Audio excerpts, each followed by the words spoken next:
I think Crow is doing a great job running hard. When you get conditions that are a little sloppy and snowy, I think Crow's the perfect type of back. He runs with his whole cleat in the ground, and he doesn't slip. He makes guys miss, and he finishes runs really hard. And I think he's just the type of guy that you want when you have tough conditions out there. Joe, did you say anything to you guys at halftime? And you guys seemed to come out with a little bit of a spark there in the second half. He always says stuff to us at halftime.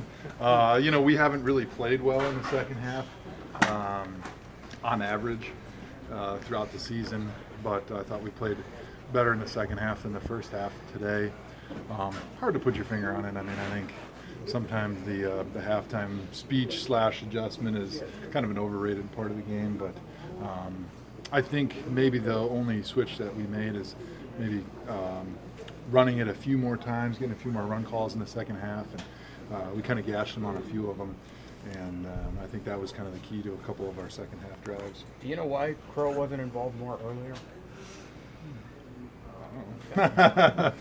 I mean, I think I have a hard time remembering back 3 hours ago. Okay.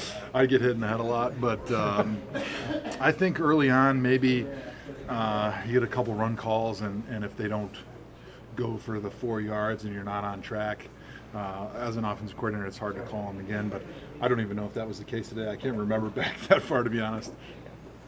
It was like that, Robert back.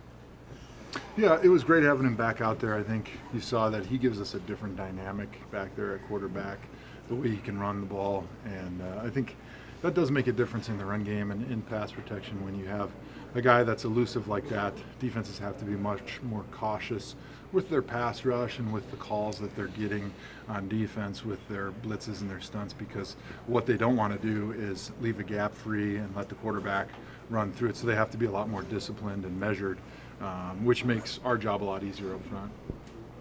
Joe, do you have any worries about how a young team will react the last 3 games of the season? You're still looking for that first win. Yeah, I think this is a team that's resilient. I think we've shown that we're not going to give up or lay down, even in spite of the record or the adversity that we've been shown. So I expect us to fight really hard in these last 3 games, and it's going to start next week, and we're going to do everything we can to get a win. Joe, you guys had a pretty bad field position to start some of those drives in the first half. How much does it hurt you guys that you haven't been getting a lot out of the return game and getting better field position to start drives?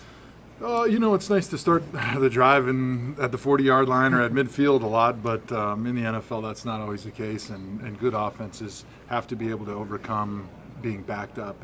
If you're on your own goal line, you have to get 2 first downs to try to flip the field, and if you get the ball in the 10 or the 20, you need to be able to go down and get points. I mean, that's just what happens in the NFL.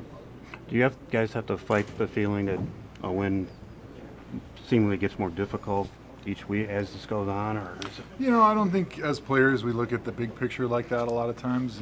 We have such busy weeks that we ended up focusing on the little things all week, and we don't think about the same things that maybe the fans or the media might be thinking about, because we just don't have time and don't have room in our brains because there's so much going on.